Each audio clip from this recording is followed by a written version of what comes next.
Baik, Bismillahirrahmanirrahim. Assalamualaikum warahmatullahi wabarakatuh. Waalaikumsalam warahmatullahi wabarakatuh. Oke,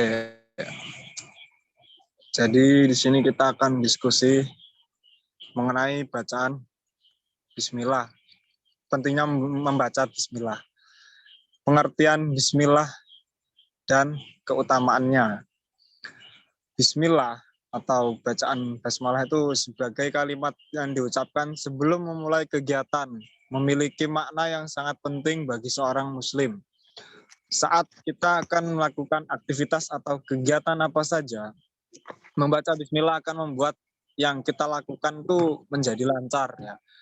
Kalimat Bismillahirrahmanirrahim menjadi bagian dari zikir umat muslim pada Allah Subhanahu wa taala. Setiap harinya tentunya kita seringkali mengucapkan kalimat satu ini saat sholat, dalam membaca Al-Quran, dan memulai aktivitas kita bisa melafalkannya. Arti bismillah yang diucapkan setiap akan melaksanakan kegiatan dapat membawa kebaikan dan keberkahan. Memahami makna bismillah membuat kita menjadi sadar tentang berbagai keutamaannya dalam kehidupan sehari-hari. Yaitu artinya dengan menyebut nama Allah yang Maha Pemurah,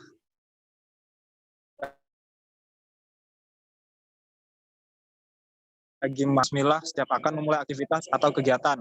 Arti bismillah secara umum adalah untuk meniatkan segala sesuatu yang dilakukan atas nama Allah. Bismillah juga bisa berarti memohon restu atau kelancaran pada Allah.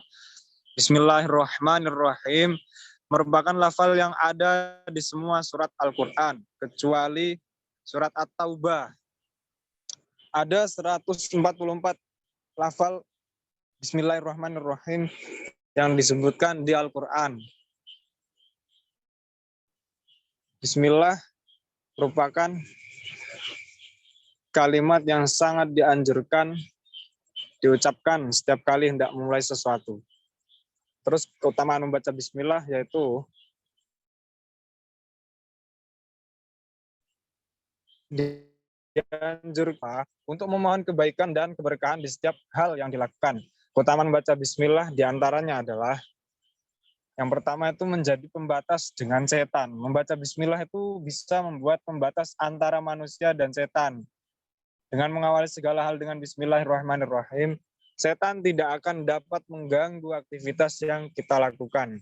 Dengan begitu, umat muslim akan terhindar dari perilaku buruk yang menyimpang dari agama.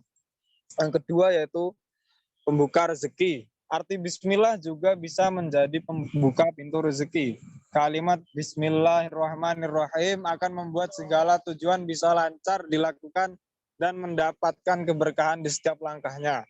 Dari Abu Hurairah radhiyallahu an, Rasulullah Shallallahu alaihi wasallam bersabda, setiap perkara penting yang tidak dimulai dengan bacaan bismillah, amalan tersebut terputus berkahnya. Hadis riwayat Al-Khatib. Yang ketiga yaitu mencegah musibah. Dari Sayyidina Ali bin Abi Thalib, Rasulullah Shallallahu alaihi wasallam bersabda, "Wahai Ali, maukah aku ajarkan kepadamu kalimat menghadapi petaka?" Sayyidina Ali kemudian mengiyakan. Rasulullah kembali melanjutkan sabdanya, "Jika menghadapi petaka, maka ucapkanlah Bismillahirrahmanirrahim. Wala haula wala quwata illa billahil aliyyil azim." Niscaya dengan kalimat itu Allah akan menghilangkan petaka apapun yang Ia kehendaki. Ini dikutip dari Imam Nawawi. Dengan selalu membaca bismillah dan memahami arti bismillah ini, seorang muslim akan senantiasa mendapat keutamaan membaca bismillah, yaitu melindungi tidur. Arti bacaan basmalah perlu dipahami karena diucapkan setiap akan memulai sesuatu. Dilansir dari Dream, salah satu keistimewaan dari bacaan bismillah sebagaimana disampaikan Imam Muhammad Nawawi Al-Jawi yang menukil dari Imam Ahmad As-Sawi dalam kitabnya Kasyifatus Saja, yaitu di antara keistimewaan yang dimiliki basmalah ketika seseorang membacanya sebanyak 21 kali sebelum tidur, maka pada malam itu ia akan terselamatkan dari gangguan setan, dari kemalingan, dari mati mendadak, dan bencana yang lainnya. Kemudian pembahasan yang kedua, hukum membaca bismillah sebelum membaca Al-Quran memiliki 4 kriteria. Yang pertama, bismillah disebutkan di awal surat selain surat Baroah atau surat Taubah. Banyak di antara para ulama menjelaskan hukumnya mustahab atau sunnah membaca basmalah di awal surat dalam sholat maupun di luar sholat. Dan seyogyanya membaca bismillah itu selalu dijaga. Bahkan sebagian ulama mengatakan bahwa khatam Al-Quran tidak sempurna jika seorang qori tidak membaca basmalah pada setiap awal surat kecuali surat Baroah. Ketika Imam Ahmad rahimahullah ditanya tentang membaca basmalah pada setiap awal surat, beliau menjawab, janganlah ia meninggalkannya. Kedua, basmalah disebutkan di tengah surat.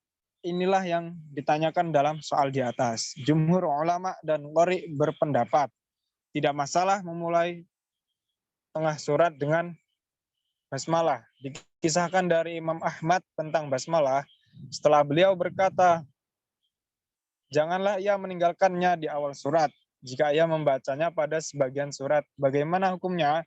Beliau menjawab, tidak masalah. Dari Al-Ibadi meriwayatkannya dari Syafi'i rahimahullah tentang sunnahnya membaca basmalah di tengah surat.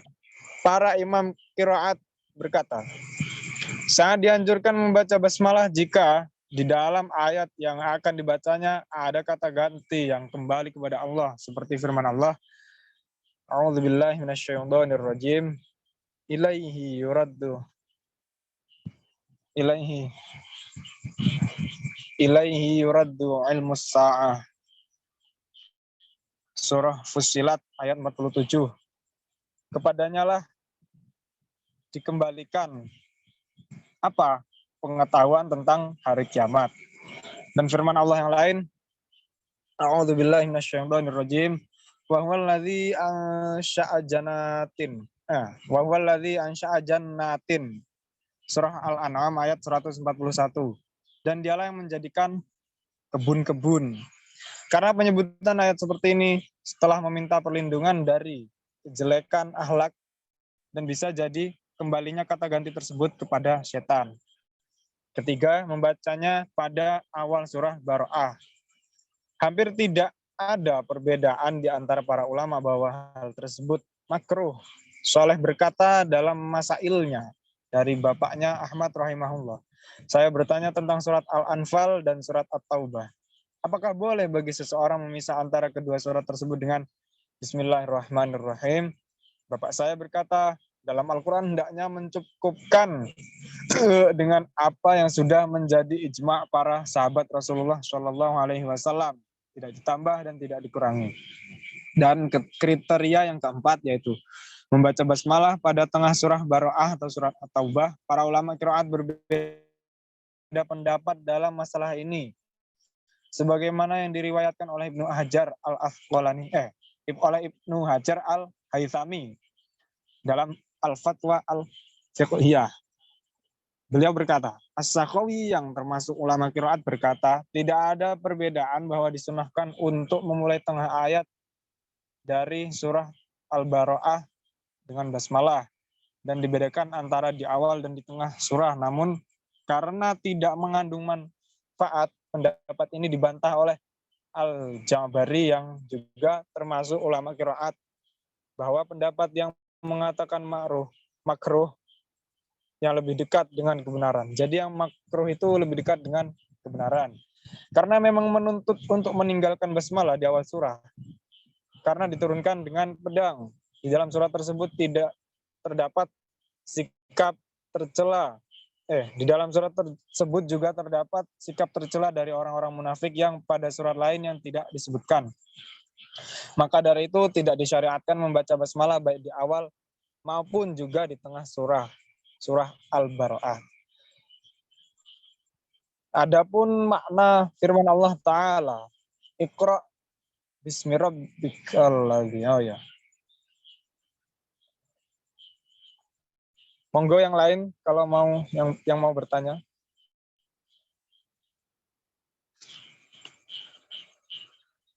Dipersilahkan. Oke, aku dulu ya. Izin bertanya, bagaimana hukum baca basmalah di sholat itu baiknya dibaca sir atau jahar?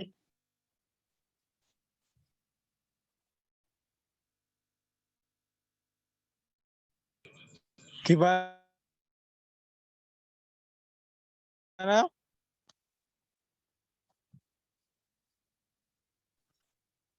Baca basmalah di dalam sholat itu loh, itu hukumnya boleh dibaca sir, harus dibaca sir atau jahar?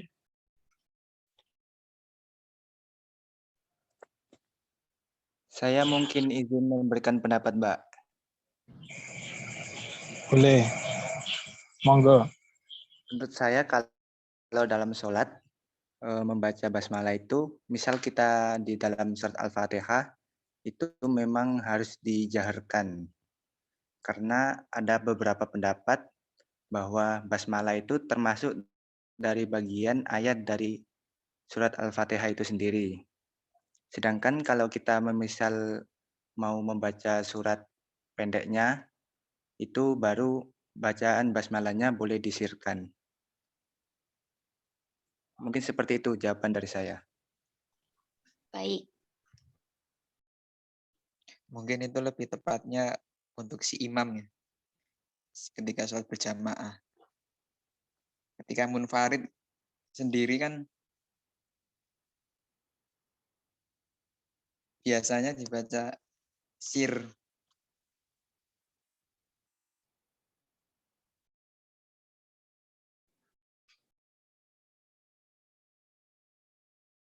Oh ya, makasih. Ada lagi yang mau menambahkan atau bertanya? Oke, masuk saya ingin menjawab pertanyaan dari Mbak Pinky. Jadi gini, kalau menurut Imam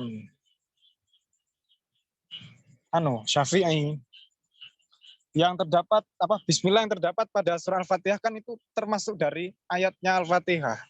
Al-Fatihah ayat pertama itu kan Bismillah. Jadi karena Al-Fatihah itu rukun qauliyah di dalam sholat. Nah, maka membaca Bismillah di situ di awal surat Al-Fatihah itu itu hukumnya wajib. Jadi kalau misalnya dia nggak baca, ini menurut Syafi'i loh ya. Jadi misalnya kalau seseorang itu nggak baca Bismillah di dalam sholatnya, maksudnya di dalam Al-Fatihah ketika sholat. Jadi dia sholat pas Al-Fatihah dia nggak baca Bismillah, langsung Alhamdulillahirabbil alamin gitu. Nah itu sholatnya nggak sah gitu. Itu menurut Imam Syafi'i. Tapi kalau menurut mazhab Hanafi, Maliki, terus satu riwayat dari mazhab Hambali menyatakan bahwa membaca basmalah di awal surat Al-Fatihah itu hukumnya nggak wajib, tapi sunnah. Ya gitu. Kalau nggak baca ya maka sholatnya sah-sah saja, tidak batal. Itu kalau menurut imam selain Imam Syafi'i. Jadi Imam Hanafi, Maliki, sama Imam Hambali berpendapat seperti itu. Terima kasih. Oh ya, makasih juga.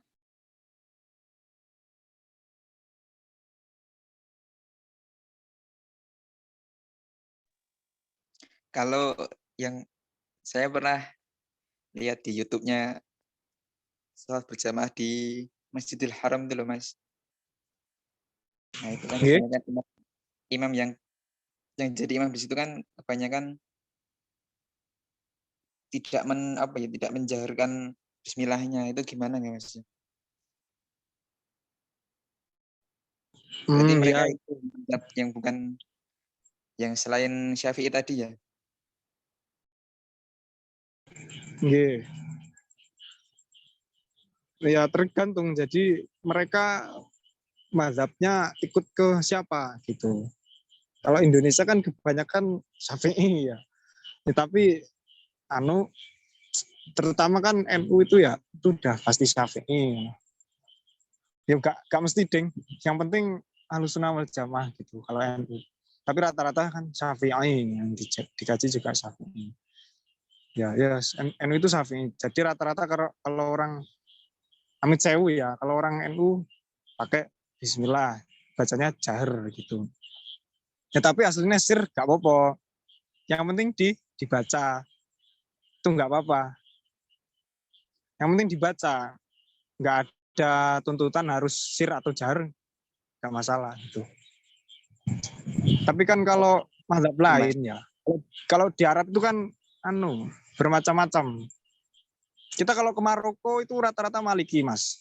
Ke Maroko. Nanti Mesir itu juga Imam Maliki, kebanyakan mazhab Maliki. Tapi kalau Arab itu nanti dia kebanyakan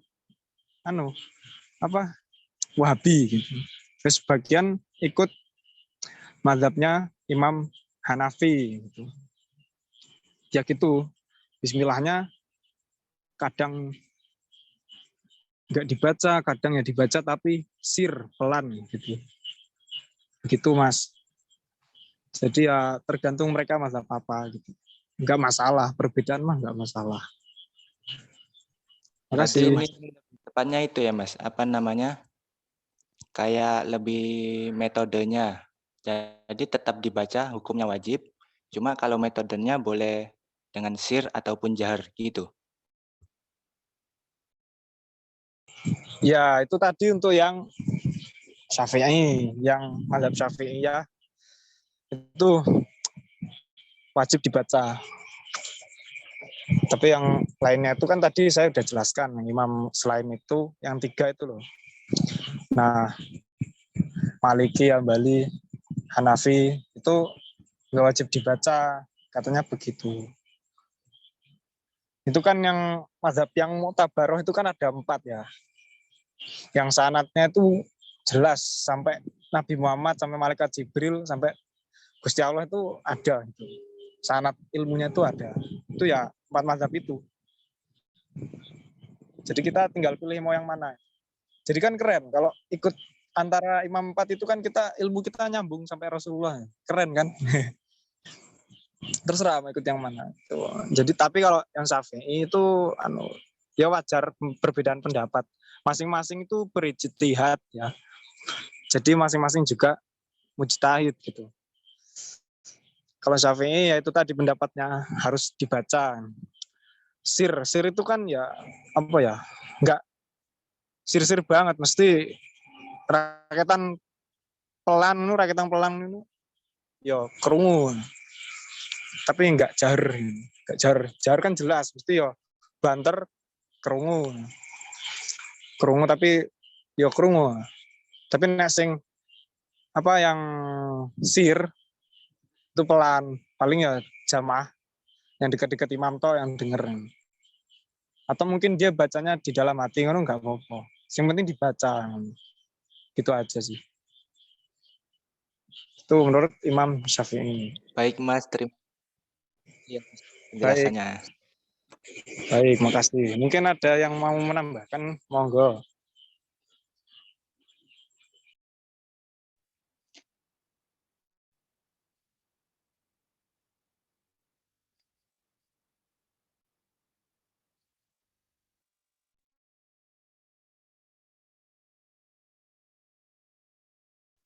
Mungkin cukup Mas. Ya, berarti kesimpulannya tergantung dari kita masing-masing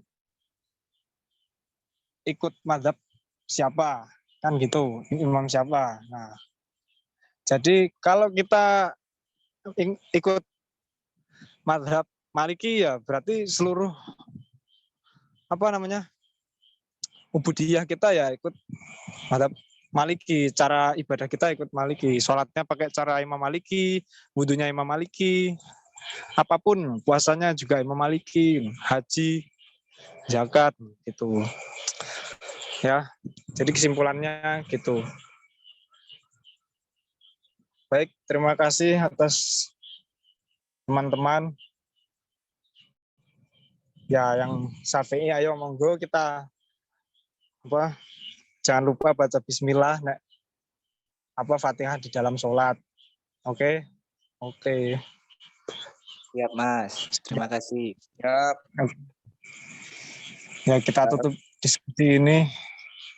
Wallahul muwafiq ila aqwamit thariq. Wassalamualaikum warahmatullahi wabarakatuh. Waalaikumsalam warahmatullahi Waalaikumsalam warahmatullahi wabarakatuh. wabarakatuh.